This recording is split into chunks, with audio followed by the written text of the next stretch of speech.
servir son pays, il fallait absolument créer un parti politique. Ou bien vous, nous, pour servir valablement notre pays, il fallait absolument créer un autre parti politique. On peut se poser toutes ces questions. Il a créé ce parti politique pourquoi? C'est quelqu'un qui, depuis des années, il a toujours soutenu l'activité politique en République démocratique du Congo, l'opposition politique. Si vous allez sur Internet, vous tapez juste ce nom-là, à la fois, et vous allez voir tout ce qu'il a fait, sa bibliographie et tout ça, vous pouvez trouver ça sur Internet. Par faute de temps, on va dispenser certaines choses. Alors, il a initié ce parti politique, pourquoi? Parce que il avait estimé que la classe politique congolaise n'arrivait pas à orienter le peuple vers une action politique efficace. Explication, il y a crise congolaise. Alors, tokoki kobima na crise oyote, ce qui te comprendre pourquoi tozali na kati ya crise oyote. Il faut te comprendre pourquoi tozali na kati ya crise oyo. Alors, analyser crise wana ya Congo et puis alobi.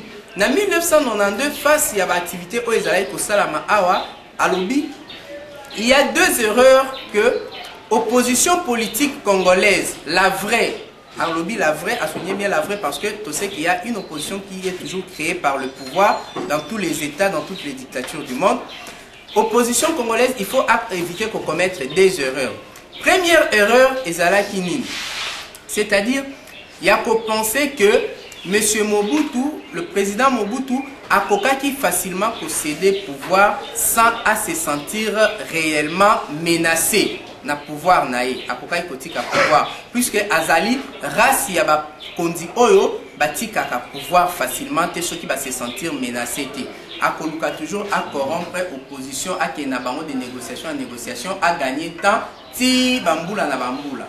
Alors, il demandait à l'opposition politique de ne pas se laisser entraîner, nager à Mobutu, il y a des négociations, des accords, ceci, cela, mais il fallait réellement faire en sorte que le pouvoir de Mobutu est à la inquiéter, puisque Mobutu était incapable de mener le peuple vers un avenir meilleur. Et qu'on ne pouvait pas penser changer l'avenir du Congo avec Mobutu en tête, même ceux qui va dépouiller na pouvoir naie, il garderait l'armée à Créaki na système naie. Et puis armée oyo, kolandana explication oyo à Pessi Awa, armée oyo ezalaki ko répondre à une logique donnée. C'est-à-dire quoi cette logique?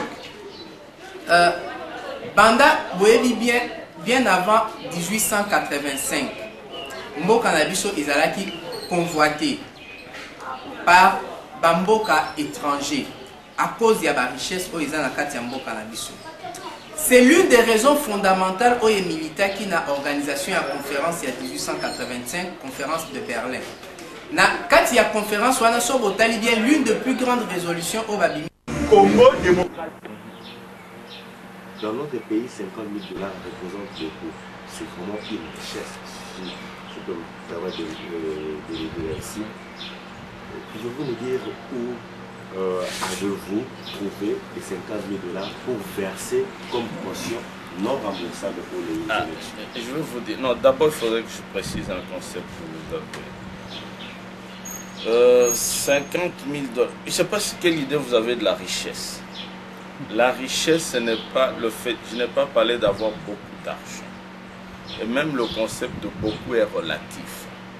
Vous savez, comme on dit au pays des aveugles, le borgne est roi.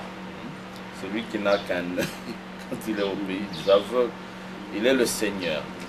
50 000 $, c'est beaucoup d'argent au Congo, mais c'est rien dans le monde. Rien dans le monde. Je vais vous donner un exemple. Avec 50 000 $, vous pouvez acheter une maison au Congo. Avec 50 000 $, vous ne saurez pas acheter une maison aux États-Unis.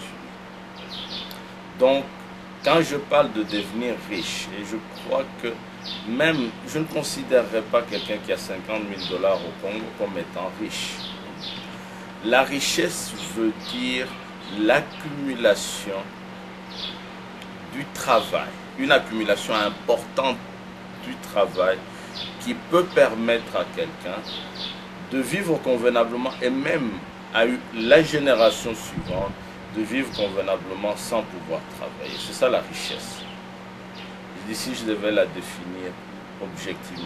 Je ne parle pas de l'accumulation de l'argent, mais de l'accumulation du travail. Vous savez, si vous avez des propriétés, vous avez des biens, vous avez de l'argent, tel que vous pouvez vivre votre vie sans plus rien travailler, donc sans chercher à accumuler de l'argent. Et vous pouvez passer ça à la génération suivante. Vous êtes un homme riche. Je ne sais pas si on peut faire ça avec 50 000 $ au Congo, je doute. Vous savez, Kinshasa est une ville excessivement chère. Mais c'est vrai que 50 000 $ dans un pays où le revenu annuel moyen est de moins de 100 $ par tête d'habitant et où plus de 80% de la population vivent avec moins de 30 centimes par personne par jour, c'est beaucoup d'argent. Je n'en disconviens pas.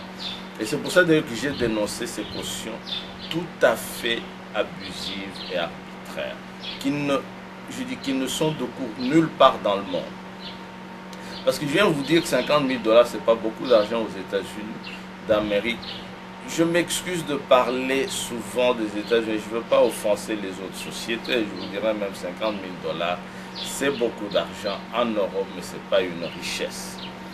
C'est simplement, il faut être réaliste, il faut reconnaître que j'ai vécu en Europe pendant une dizaine d'années, je suis allé aux États-Unis et je suis à ma 19e année dans la société américaine. Ça fait alors que mes références les plus récentes viennent de la société américaine. Ce n'est pas parce que je néglige les autres coins du monde. Il faut que cela soit clair. Parce que je me dis finalement, comme je parle tout le temps des États-Unis, les gens risquent de se dire que c'est comme si je disais que les autres coins du monde n'existent pas, n'ont pas de valeur. Il faut reconnaître aussi que l'on parle de ce que l'on connaît le mieux. 19 ans après être parti d'Europe, c'est beaucoup de temps. Et donc, j'ai beaucoup de recul vis-à-vis de la société européenne. Maintenant, la deuxième question, je crois que là nous sommes d'accord. Et quand je dis qu'on ne peut pas devenir riche rien que par son salaire, parce que généralement, et ça il faut être réaliste, le salaire vous permet, même quand il est élevé, c'est en fonction de votre niveau de vie, il vous permet d'avoir une vie décente, de faire face aux engagements et aux exigences de votre situation sociale. Et au fur et à mesure qu'on s'élève dans l'échelle sociale, les exigences deviennent de plus en plus importantes. Et c'est pour ça que théoriquement, on a aussi droit à un salaire de plus en plus important.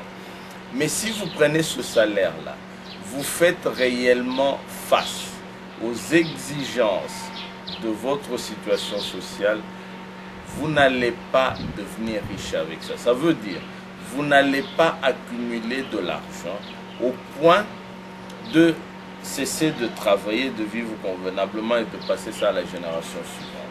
Ce qui arrive généralement, même les gens qui en travaillant parviennent à accumuler une certaine richesse, sont des gens qui y investissent, prennent une partie de leur argent, l'investissent. Donc ils ne vont pas devenir riches à partir de leur salaire. Ils vont devenir riches à partir des investissements qu'ils vont faire sur le marché. Et ces exigences sont aussi en fonction de la société. Parce que je vais vous dire, dans d'autres sociétés, les sociétés européennes, je dirais les sociétés occidentales, quand on a des enfants, on doit penser à leur avenir. Et je vous dis même 50 000 $ au Congo, si vous devez prendre en charge les études de vos enfants pendant plusieurs années, pensez à ce qu'ils puissent faire des études convenables dans des écoles sérieuses, ça cesse d'être beaucoup d'argent. D'accord ? Il faudrait que je précise cela. Maintenant, et dans des pays comme l'Europe, surtout les États-Unis, parce que l'Europe, l'enseignement est subventionné dans une certaine mesure, il ne coûte pas aussi cher qu'aux États-Unis. Aux États-Unis, l'enseignement coûte très cher, surtout dans les écoles privées. Et les meilleures écoles aux États-Unis, même les meilleures universités, sont des universités privées. Alors, si on veut envoyer son enfant à l'université, dans une bonne université, il faut une épargne conséquente. Et parfois d'ailleurs, et c'est pour ça que les gens sont obligés d'investir très tôt pour préparer l'avenir de leurs enfants. Et la plupart des gens étudient avec un prêt bancaire qui est parfois subventionné par ou soutenu par l'État. Cela étant dit, je devrais vous dire, moi je suis un homme franc et je parle.